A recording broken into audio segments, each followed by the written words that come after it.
Fala, família da Natação Criativa! Quero agradecer muito a sua presença, que acompanha a gente pelo YouTube, pelo Spotify, os mais de 350 mil seguidores lá no Instagram. E hoje vamos falar um assunto muito importante para você, gestor à deriva, tá com dificuldade, não sabe qual é o seu norte, qual é o seu caminho. Hoje vamos falar sobre legislação, vamos trazer uma advogada que sabe tudo sobre academias, clubes e contratações. Joana Doim, muito obrigado pela presença. Muito obrigada, eu que agradeço. Grande honra estar aqui com vocês. E antes de entrar nesse assunto, vamos agradecer os nossos parceiros que fazem desse sonho uma realidade. Academia Tibum, Educação Aquática, lá do Mato Grosso do Sul, que visa aí a formação das nossas crianças, preservando muito aí a segurança aquática e tá fazendo todo o trabalho de prevenção para a criançada aí do Mato Grosso do Sul. Plataforma Educar com mais de 200 cursos para você estudar onde quiser, como quiser e quantas vezes quiser, tudo com certificado para você que precisa de horas complementares. Fábrica Criativas de Aulas de Natação, que te auxilia na criação de plano de aula. Tá sem tempo? Entra para o nosso grupo, a gente auxilia a criar plano de aula de bebê, infantil, adolescente, adulto e hidroginástica.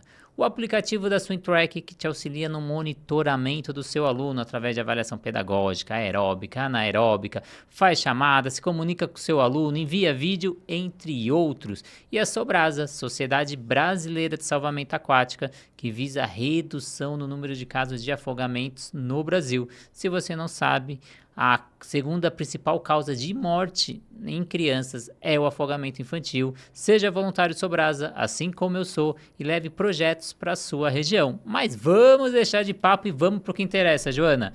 Hoje eu tenho muito prazer de te receber, uma advogada especializada, professora, palestrante, vasta experiência aí no segmento de fitness aquático.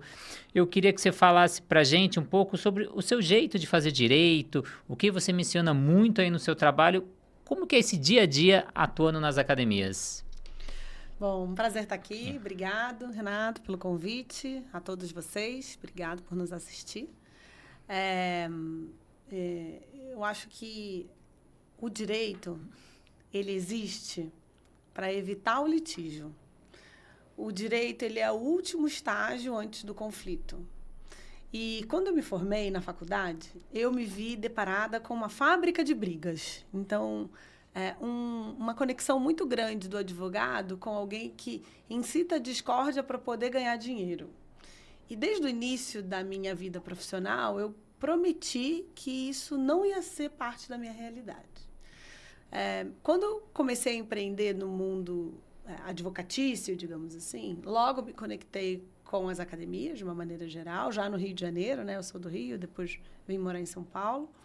E, ao montar o meu escritório, nós decidimos que venderíamos sempre a virtuosidade, a harmonia, a conciliação, mais do que virar um cão de briga incentivando que os tribunais estivessem à disposição. Isso acabou se tornando uma filosofia e, para nossa surpresa, contagiante. Então, por exemplo, antes as academias me procuravam para saber como fugir da lei. Então, que jeitinho que podia dar, como que eu poderia ter menos risco, né? Quais os caminhos e atalhos, mais do que caminhos, seriam suficientes. Com o passar do tempo e ao levantar essa filosofia, a gente hoje é procurado para gestores que querem entrar na lei. Então, eles querem fazer a coisa certa do jeito certo.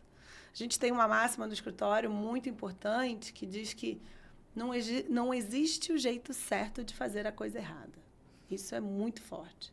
Às vezes, os gestores querem fazer o que sabem que não está correto e, com a presença de um advogado dando uma maquiada, um contrato bonito, aquilo talvez tenha uma roupagem de legalidade. E eu falo muito, não existe o jeito certo de fazer a coisa errada. Agora, fazer a coisa certa do jeito errado também dá errado. Então, é preciso fazer a coisa certa, do jeito certo, com as pessoas certas. E hoje, depois de anos aí no mercado, quais são os principais desafios jurídicos que os gestores de academias enfrentam no seu dia a dia? Como eles se podem preparar aí para lidar com essas questões? Eu acho que os desafios do empreendedor, de uma maneira geral, já são muitos, né? Então, aquele profissional que se dispõe a empreender, ele precisa não abandonar, mas coexistir em multiprofissões. Então, por exemplo, um instrutor de natação, um profissional de educação física que se dedica à área aquática. Quando ele monta uma escola de natação, ele não monta pensando nos colaboradores que ele vai ter que registrar ou nos conflitos dos clientes que ele vai ter que resolver. Ele é instrutor de natação, ele quer promover a vida, a saúde e o desenvolvimento através da água, né? Então, normalmente, a gente vem aí com a parte que ele não nasceu para fazer. E aí ele encontra muitos desafios. Então, hoje eu diria que existe uma tríade bem relevante no desafio do gestor desse segmento, que é o Estado, o cliente e o time. Se ele olhar para essa tríade com seriedade, o resto ele vai resolver. Então, Joana, a gente tem a Lei Geral de Proteção de Dados, tem sido uma preocupação crescente em todas as áreas, uma lei até, entre aspas, nova, mas ao mesmo tempo antiga. Como as academias de natação podem implementar políticas eficazes para proteger os dados dos clientes, como dados pessoais, até mesmo imagens? Bom, é muito boa essa sua pergunta, né? Porque a LGPD ela é uma legislação que, como você disse, apesar de ter sido criada em 2018, a vacância dela bateu em 2020, que era a pandemia, e aí agora, em 2022, ela veio, ela foi alterada para a sua implementação imediata. Então, faz 2 anos que nós temos ela de maneira muito presente no nosso ordenamento. E ela ganha uma natureza constitucional. Então, é como se ela tivesse sido promovida de lei ordinária, mas ela é inserida no artigo 7º da Constituição. Então, ela está lá junto com a dignidade humana, com o direito à vida, com a integridade, que são elementos importantes do indivíduo. Bom, dito isso, na prática e no dia a dia, eu acho que o gestor ele precisa ter alguns cuidados. O primeiro deles é entender que o dado ele foi personificado. Sendo personificado, ele precisa ser guardado, protegido, respeitado. Ele não pode ser vendido, prostituído, digamos assim. Essa é uma abordagem, um amparo em relação ao dado que é muito relevante. Ele só pode ser utilizado ao fim ao qual ele foi captado. Então, por exemplo, você não pode mandar feliz aniversário para um cliente sem que ele aceite receber notícias de aniversário. Porque a data de nascimento que ele insere no seu cadastro, ela tem uma outra finalidade. Ela é uma obrigação legal para fins de cadastro, de saber se você é maior de idade, enfim, está lá na legislação. Mas não para receber campanha. O endereço, ele serve para que você seja executado e para que te achem em caso de inadimplência. Não para você ficar recebendo coisa na sua casa, ainda que sejam coisas boas. Exemplos simples de que essa informação e esse dado ele não pode ser desvirtuado da sua finalidade. Existem outros princípios tão importantes quanto esse. Por exemplo, o livre acesso. Hoje, qualquer dono de dado tem o direito de ter livre acesso ao banco de dados de maneira fácil e gratuita. Você vai virar para a academia, ou para a escola, ou para o clube e vai dizer, olha, eu quero saber o meu histórico de pagamento, o meu histórico de contrato, o meu histórico de presença aqui, ocorrências do meu filho, desde que eu entrei até hoje. O estabelecimento tem que poder te dar de maneira gratuita, fácil e acessível. Eu não posso, por exemplo, não prestar contas das informações. Então, existem uma série de cuidados que precisarão ser tomados. A política de privacidade do site, a gente recebe muito essa pergunta, ela é suficiente? Ela não é suficiente. Ela dá conta de uma primeira vulnerabilidade, porque o site é uma porta aberta, né? Um canal para todos. Mas se internamente você não tiver essas adequações da maneira correta, vai ter problemas. Lembrando que a LGPD não é LGPD-D. Então, não é só a Lei Geral de Proteção de Dados Digitais. A cadernetinha da criança, a ficha, algo que ainda seja físico, está amparado também pela legislação. né? E também queria trazer um cuidado, porque é uma atividade de maior vulnerabilidade corpórea, né? A gente está com um traje de banho dentro da água, todos os lugares que tem natação provavelmente tem vestiários, com chuveiros, troca de roupa. Então, há de se ter um zelo maior por conta da característica do negócio, que é de uma exposição corporal maior. Biometria é dado sensível. Qualquer dado que te leve a questões de saúde, principalmente a preocupação da legislação por conta de genética, o que vai fazer com essas informações, ela é muito relevante. Hoje, a gente tem uma regulação para que empresas muito grandes, principalmente essas de rede social e que lidam com os dados, não tenham um poder maior do que o próprio Estado. Então, é daí que vem a legislação. Pega seu celular, abre, coloca na tela para todo mundo ver. E aí vai aparecer sua conta bancária, suas conversas, suas redes sociais, suas fotos proibidas, seja lá o que for. Ninguém vai gostar disso. E era isso que essas empresas estavam tendo acesso, a informações personalíssimas das pessoas. Então, o mínimo de regulação sobre isso para garantir essa privacidade não é frescura, é de verdade. Lembrando que ela teve um boom muito grande mundialmente depois da eleição de um presidente americano, quer dizer, que conseguiu, não fez nada ilegal, mas se articulou de acordo com o que ele tinha de informações e de dados e conseguiu entender o perfil desse eleitor para dar as respostas corretas para demandas que iam contra a sua própria candidatura. E não é um comentário político, é um comentário jurídico do poder que essa legislação tem no mundo. LGPD é lei mundial. Ela acontece hoje em todos os cantos do globo terrestre e vem ao Brasil com a mesma força, respeito e representatividade. E a gente falar um pouco da parte da imagem, porque às vezes a academia, o clube, até mesmo o personal, ele filma a sua aula, ele divulga até como publicidade. Até onde ele pode fazer isso, ele pode borrar o rosto, ou eu tenho um perfil com diversas pessoas, um ambiente amplo, eu posso divulgar essas fotos mesmo sem essa aprovação do cliente, sem mesmo estar no contrato que ele está liberando essas imagens? A Autoridade Nacional de Proteção de Dados, chamada de ANPD, ela vai cuidar de 3 assuntos.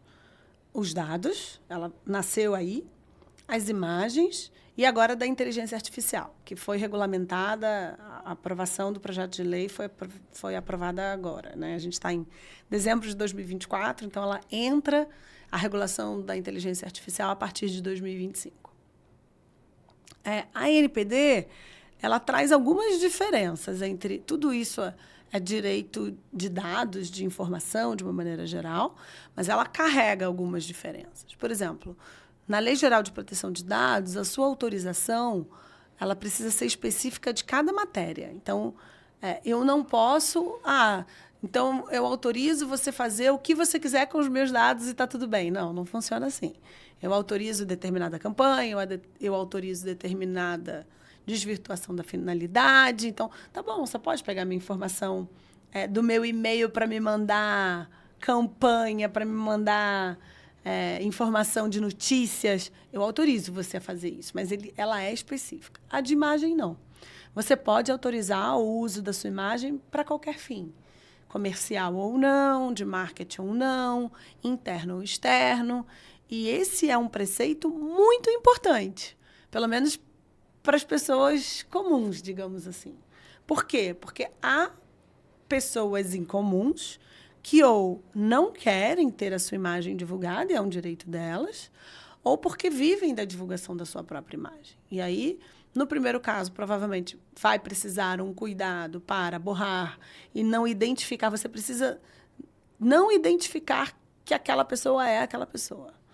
E, no segundo caso, remunerar, né? Em permuta, em desconto, em gratuidade, em pagamento, porque ter determinada figura pública, talvez como seu cliente, possa trazer aí um ativo intangível relevante para o seu negócio. Então, se eu não tenho direito de imagem, eu não posso divulgar essa imagem como gestor ou como professor, Desses meus alunos ou desse ambiente? Não, não pode. E hoje a gente tem, por exemplo, se você tem 1.000 alunos, você tem 1.000 câmeras, né, dentro do estabelecimento.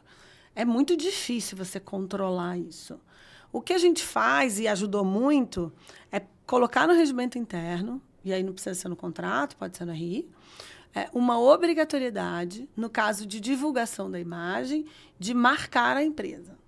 Ao fazer isso, você, como empresa, como estabelecimento, minimamente consegue ter um controle do que está acontecendo.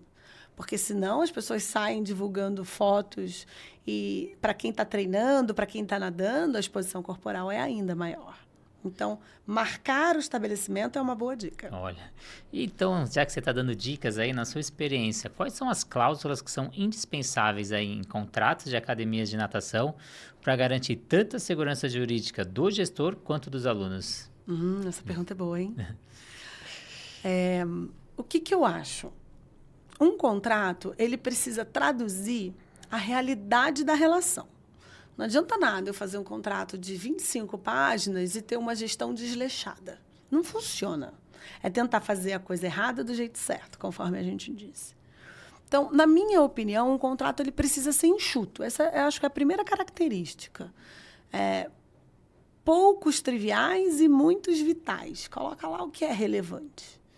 Eu separaria um primeiro bloco das cláusulas econômicas, suspensão, interrupção, preço, transferência, extinção, cancelamento. Quais são as regras que versam a grana, o dinheiro? O pacote, se é perda de desconto, se é multa contratual, se for multa, está dentro dos limites legais. A gente não fala mais em cláusulas penais num contrato de plano de fidelidade, fala mais em perda de desconto. Mas qual que é a referência desse plano mensal para eu perder desconto? Às vezes não está previsto lá. Então, a estrutura do contrato ela precisa ter uma lógica, ela precisa contar uma história para um juiz, para um advogado, não só para as partes, né? Porque se a gente precisar executar, provavelmente vai ser fora. Depois eu separaria um bloco, digamos assim, dos comportamentos que podem estar submetidos ao regimento interno, que eu recomendo fortemente que haja, porque enquanto o contrato precisa ser enxuto, o regimento interno pode ser grande. Então, lá eu consigo colocar e espetar todas as regras coletivas. Tempo de uso de banheiro, tempo de uso de equipamento, de raia, regras de uniforme, regras de conduta. Pode namorar no banheiro, pode namorar no chuveiro, pode... Não sei. Então, assim, cada estabelecimento tem... Olha, o questionário que a gente manda para fazer um regimento tem 94 perguntas. Então, não dá... Como é que faz um único para todo mundo? Não dá. As regras de convivência da sua casa pode ser que sejam diferentes das regras de convivência da minha casa. E de cada uma do seu estabelecimento também vai ser assim. E um terceiro, que são as proibições. A gente chama assim, não dá. Aqui, essa escola de natação, essa academia não funciona para qualquer pessoa. Ela não é de qualquer jeito para qualquer um. Ela é para aqueles que estiverem dispostos a seguir esses combinados. Então, às vezes, de caráter objetivo, a gente só atende criança, a gente não atende criança, a gente só atende mulher, a gente não atende mulher, enfim. Questões de ordem mais prática. Em outros momentos, de ordem subjetiva. Então, aqui não pode andar descalço na beira da piscina. Sei lá o que, entendeu? Não pode ter frieira, não pode nadar sem touca, não sei. O que não pode? Que eu acho que é muito importante que a empresa estabeleça esses limites de maneira clara para que quem entre saiba a regra do jogo. Sim. E a gente tem a nova lei de assédio em vigor, que aí a gente também tem que ter esse cuidado tanto dos gestores quanto até mesmo dos professores. Como essas academias podem criar um ambiente seguro e respeitoso, considerando que a exposição corporal, como você disse antes, no ambiente aquático pode aumentar aí a vulnerabilidade dos clientes e também dos colaboradores? Essa lei é linda, né? A lei que cria... Então, a legislação de 2022, que vem do Emprega Mais Mulheres, do governo federal, é uma lei federal, que tem como objetivo aproximar o mundo feminino do mercado de trabalho de forma igual. Esse é o objetivo da legislação. E ela traz um espectro grande. Ela fala, por exemplo, mulheres que sofrem violência doméstica terem facilidade nos aluguéis, de terem benefícios, empresas que contratam mulheres depois de casos de violência também doméstica, como que elas podem ser reinsercidas no mercado de trabalho, porque muitas vezes essas mulheres não têm para onde ir, elas se submetem em relações abusivas porque não têm independência financeira, profissional, não têm autoestima para isso. Aquelas que já estão no mercado de trabalho ou se acostumam com o machismo estrutural e que acham que precisam passar por determinadas situações que elas não precisam passar, e outras que brigam com unhas e dentes por um espaço que já deveria ser aberto a elas. Eu estou explicando a origem da legislação, tá? E aí, quando ela vem para as empresas, é essa lei que institui uma coisa chamada canal de denúncia. O nome é feio, mas o canal é lindo. Por quê? É obrigatoriedade das empresas, ou recomendação, a depender da CIPA, que a gente vai falar, instituir um espaço seguro, sigiloso ou anônimo, imparcial, onde questões relacionadas a assédio moral ou sexual, e aí a amplitude de homens ou mulheres, possa ser recebida de forma madura. Isso é muito. Nas relações de trabalho, isso é coisa... Nossa, é um salto quântico que a gente dá na maturidade dessas relações. Sabe o Uber? Que ele te avalia, você avalia ele? Diz que os passageiros pararam de grudar chiclete nos bancos depois que são avaliados pelo motorista. E os motoristas pararam de ser desleixados depois que são avaliados pelos seus passageiros. Então, existe uma autorregulação que o canal de denúncia traz que é muito bom. Tanto que muitos empresários que estabelecem o canal de denúncia como uma obrigatoriedade começam a perceber a riqueza do que está voltando e ampliam não só para o time, mas também para clientes. O gestor maduro que olha para esse canal como uma oportunidade se torna onisciente, porque ele pode saber de tudo que está acontecendo, e onipresente, porque ele chega aonde os olhos dele não alcançam. E consegue também, que é uma segunda característica relevante, tratar os exageros, as distorções. A gente tem denúncias de pessoas que falam assim, eu queria denunciar porque eu estou ganhando pouco. Quer dizer, não é pauta daqui, não é aqui que você vai resolver isso, não tem violência nisso. Então, a gente também consegue, na devolutiva adequada, ir educando a turma para que saibam o que é dano, o que não é, o que é assédio, o que não é. Um beijo roubado não é assédio. É uma paquera ou, no máximo, é um dano. O assédio ele exige reiteração. Ele precisa insistir de maneira reiterada numa conduta desagregadora e desagradável à sua vítima. E eu acho que a gente está vivendo uma ruptura, porque a gente, quando pensa no assediador, pensa na figura. Vem uma figura má, de um criminoso, de um pedófilo, talvez, ou de um carrasco, ou uma carrasca. E não é isso. Pessoas comuns, eu, você, quem nos ouve, cometem assédios morais e sexuais sem perceber. Então, um comentário fora de hora, uma piada desagradável, são cuidados que precisam ser tomados para a gente não voltar para esse lugar de indignidade, esse lugar de desrespeito. Você sabe que a gente teve um caso que um rapaz era chamado de Paraíba. E aí, quando a gente instituiu um canal, eu fui conversar com ele. Eu falei, tudo bem? Ele, pelo amor de Deus, doutora, meu nome é Odilelson. Odilelson chamava. Eu adoro Paraíba. Eu venho de lá, eu sou Paraíba aqui há 30 anos. eu não me sinto nem um pouco ofendido com o meu apelido.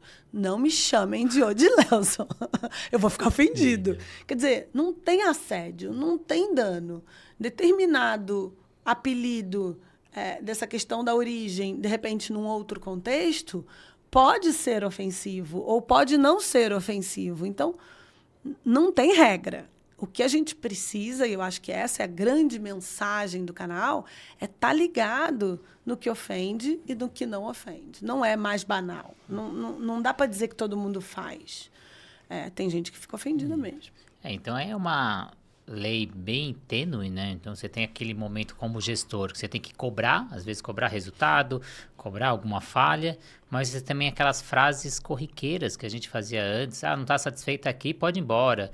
Se não me entregar até tal dia, eu vou te mandar embora. Então, umas frases que antes que eram ameaças, que isso, às vezes, a pessoa incorpora isso, somatiza e causa até doenças. E hoje a gente vive um país mais ansioso do mundo, como é o Brasil.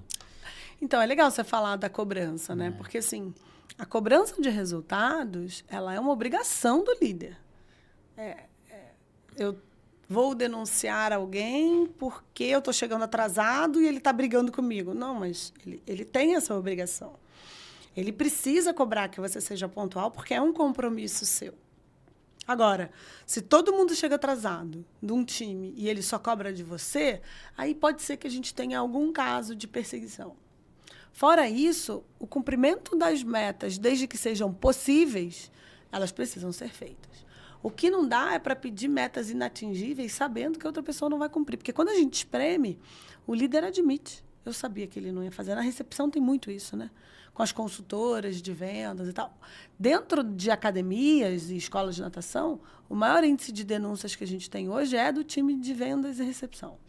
Tanto de assédio moral quanto de assédio sexual. Ou por metas inatingíveis, ou por pedidos de troca de favores. Então, a gente vê que dentro desse bioma academias, desse bioma escolas, ainda é um ponto menos atendido, com menos atenção do gestor. Aí vem um alerta. Assim, a gente consegue dimensionar esses dados e mapear onde que o bicho está pegando. Vestiário, cargos de confiança que não sabem lidar com essa autonomia e esse poder, e a turma da recepção.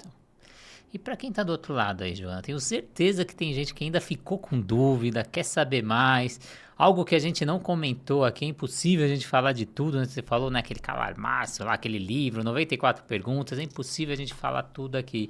Quem ainda está com dúvida, eu sei que você tem projetos para auxiliar esses gestores, professores, o que vem em 2025, até também se você quiser deixar suas redes sociais. Muita coisa, né? 2025 acho que vai ser um ano de muitas conquistas, tanto pessoais quanto profissionais, porque a gente já mistura, né? A alegria que a gente tem compartilhar o conhecimento. Rede social, Doinha Advogados, está lá. A gente lança muita coisa. Tem reels e publicações, tem artigos. Acho que é um bom caminho. O direct de lá sempre estará à disposição. A gente vem com um projeto bacana pelo WhatsApp, então vamos ter uma comunidade. Estou com uma dúvida, não sei o que fazer. Teve uma vez que falou assim, tem uma polícia aqui. Bateu uma polícia dizendo que quer... Era uma busca e apreensão, tinha uma quadrilha de pessoas que roubavam veículos e os 4 treinavam no lugar. Então, o que eu faço numa situação dessa? Se machucou, deu algum BO muito grande, como que eu resolvo? E aí lá a gente vai conseguir, pelo menos, dar esse encaminhamento e essa orientação.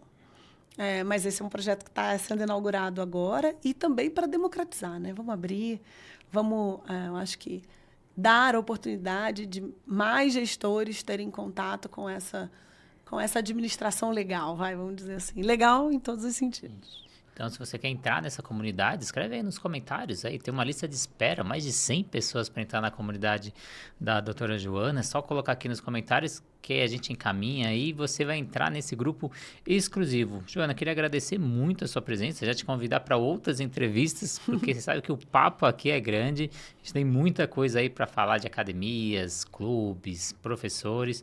Muito obrigado mesmo pela sua presença. Agradecer os nossos parceiros, a Tibum Educação Aquática, a Plataforma Educar, o aplicativo da Swimtrack, a Fábrica Criativa de Aula de Natação e a Sobrasa. Muito obrigado mesmo, Joana, e até a próxima entrevista. Muito obrigada.